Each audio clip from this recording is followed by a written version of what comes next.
octobre 2010, tu as voyagé au Congo. C'était pour du tourisme? Non, en fait, l'objectif était complètement différent. C'était surtout d'accompagner Fanny Ouketi pour voir en fait l'organisation qu'elle a mise en place, c'est-à-dire le SEMADEF.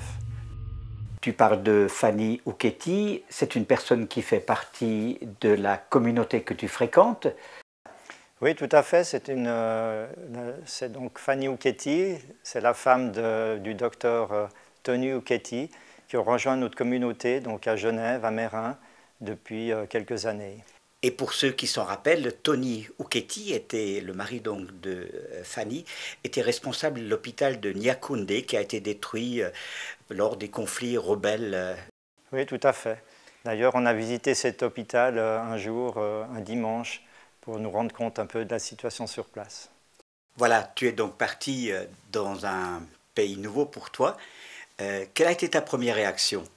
Alors, je suis parti avec le cœur grand ouvert et sans idée préconçue. Et j'ai eu un plaisir fou à découvrir en fait cette Afrique. Voilà, c'était pour moi une découverte surtout du cœur, en voyant ces femmes chanter, louer, remercier pour tout ce qu'elles ont vécu. Et c'était vraiment une découverte qui m'a énormément touché. En quelques mots, est-ce que tu pourrais expliquer le travail que fait Fanny Ouketi? Alors, elle a monté en fait une ONG qui travaille là-bas pour offrir des microcrédits sur le modèle un petit peu de la Grameen Bank qu'avait créé en son temps M. Younous Mohamed au Bangladesh. Donc, c'est un système de microcrédit. On prête pour une durée très courte, quelques mois, 50, 100 dollars, 150 dollars à des femmes qui n'ont absolument rien. Alors, tu es un jeune retraité de la banque et puis voilà, tu as été confronté aux questions d'argent. Est-ce que, à ton avis, c'est quelque chose qui est jouable pour l'Afrique? Alors, il faut dire que je suis plutôt technique et informaticien, donc je n'ai pas du tout beaucoup de connaissances bancaires. Et en fait, ce système-là n'a pas vraiment de rapport avec une banque. C'est simplement une possibilité à ces femmes de sortir de la pauvreté, de l'extrême pauvreté, par le fait qu'elles peuvent, avec un petit peu d'argent, acheter des matières ou développer des activités en plus grande quantité et par ce moyen-là, sortir vraiment de la pauvreté.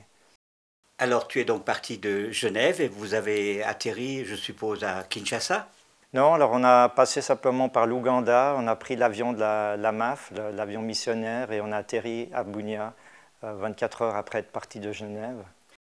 Alors, lors de ton atterrissage, quelle a été ta première réaction en touchant le sol congolais?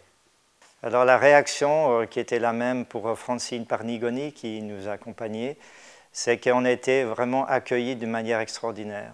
Les femmes de cette organisation nous attendaient depuis 8 heures et on est arrivé à 14h30. Elles nous ont fait une fête et des danses, quelque chose d'extraordinaire. Bon, je suppose que vous avez été accueillis d'une manière tellement extraordinaire parce que vous faisiez partie d'une organisation qui amenait de l'argent à ces pauvres personnes.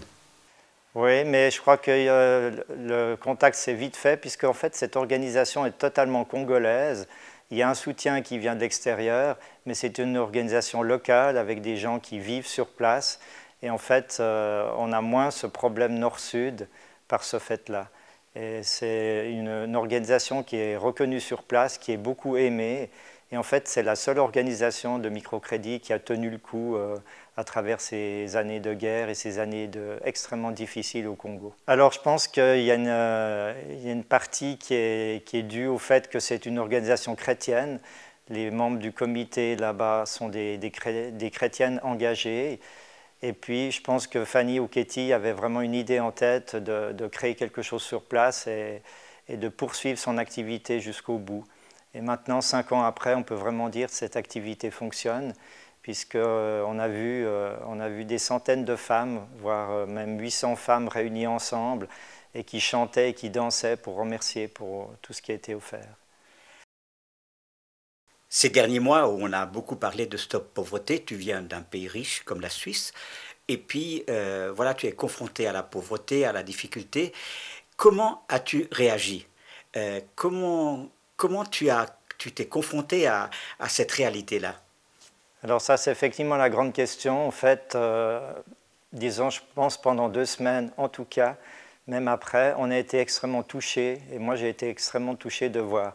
Parce que tout le monde lit, tout le monde voit des reportages, tout le monde étudie ces questions de pauvreté. Mais de rencontrer des femmes dans leur maison, et quand je dis maison, c'est des cabanons extrêmement simples, qui prennent l'eau.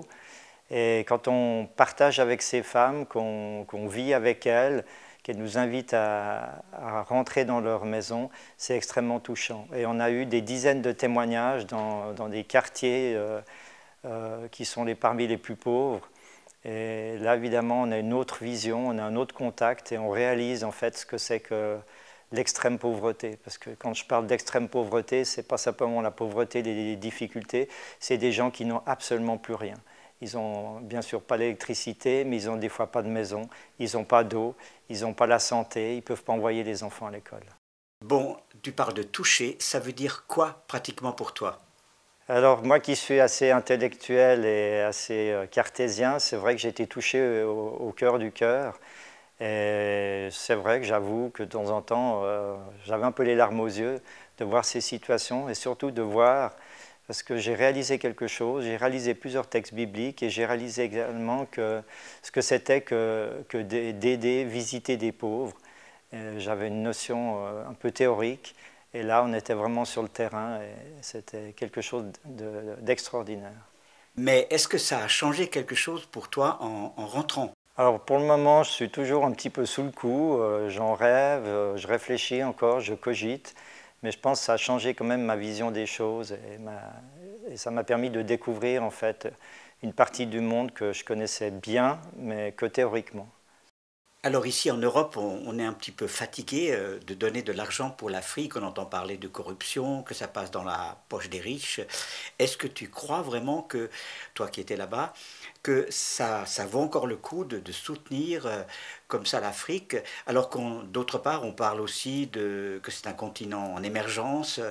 Mais est-ce que tu crois que vraiment c'est encore le moment, ou c'est le moment, c'est toujours le moment de donner? Alors je ne connais pas énormément le sujet, mais j'ai quand même eu l'occasion de lire quelques livres sur place à la lampe de poche, puisque le courant électrique faisait défaut. Et en fait, il y a une évolution quand même dans l'aide nord-sud. Et maintenant, on arrive plutôt à créer des ONG ou des organisations sur place avec les gens qui habitent le pays. Et c'est ces gens-là qui commencent à créer quelque chose. Et parfois, ils ont besoin de fonds. Là, on a vérifié quand même que tous les fonds qui arrivaient de Suisse étaient bien utilisés et on a vérifié qu'ils soient utilisés pour les femmes en détresse. Et c'était vraiment le cas, donc c'est extrêmement utile. Peut-être qu'un jour, ces organisations seront autonomes, mais pour l'instant, surtout dans une phase de développement, elles ont besoin de crédit. Et en fait, on a vérifié que ça fonctionne extrêmement bien. Alors c'est clair que dans certaines organisations, il y a peut-être eu certaines pertes d'argent. Là, en tout cas, on a vérifié que ça fonctionne. Donc c'est une aide directe. L'argent qui arrive de Suisse part directement dans les crédits à ces personnes. Peut-être ça fonctionne aussi d'une manière intéressante parce que la personne qui s'en occupe, Fanny Ouketi, qui est donc africaine, elle a vécu la plus grande partie de sa vie sur le terrain en Afrique, donc elle connaît la situation. Et la Suisse, en donnant de l'argent, travaille à travers une personne qui connaît parfaitement ou très bien la situation sur place. Oui, ça c'est tout à fait le cas, ça joue un grand rôle, mais elle a insufflé aussi à son comité local, donc à Bunia, les mêmes valeurs, les mêmes règles de conduite et les mêmes manières de gérer. Et en fait, on a bien compris que les personnes qui gèrent là-bas ont la même joie de le faire et le même sérieux. C'est une organisation extrêmement sérieuse et je dirais extrêmement organisée. Mot de la fin? Alors c'est vrai que c'était une expérience inoubliable, une grande joie de partager. Et puis pour moi, ce qui m'a vraiment le plus touché, c'est que j'ai compris ce que c'était que visiter les pauvres. Quand ces textes parlent de la Bible, qu'une des premières missions, c'est de visiter les pauvres. En fait, ces gens-là, on peut leur parler de l'Évangile, bien sûr, mais disons, il faut aussi leur permettre de vivre et de manger. On a vu des enfants malades, on a vu des enfants qui ne vont pas à l'école. Et par cette organisation, ceux qui reçoivent un crédit ont l'obligation d'envoyer leurs enfants à l'école, ont l'obligation de suivre des soins médicaux et de gérer et de s'organiser dans la famille. Et on a vu les changements et en fait, de nombreuses femmes louaient Dieu par les microcrédits, pour les microcrédits qu'elles ont reçus, mais louaient Dieu aussi de l'avoir rencontré d'autres chrétiens. Et le fait de partager ma foi avec ces femmes, c'était pour elles un encouragement énorme. On a vu qu'on partageait la même foi, qu'on avait les mêmes valeurs, dans des situations pourtant totalement différentes. Alors je vous encourage en tout cas à faire un saut au Congo. Vous serez toujours très très bien accueillis là-bas. Merci.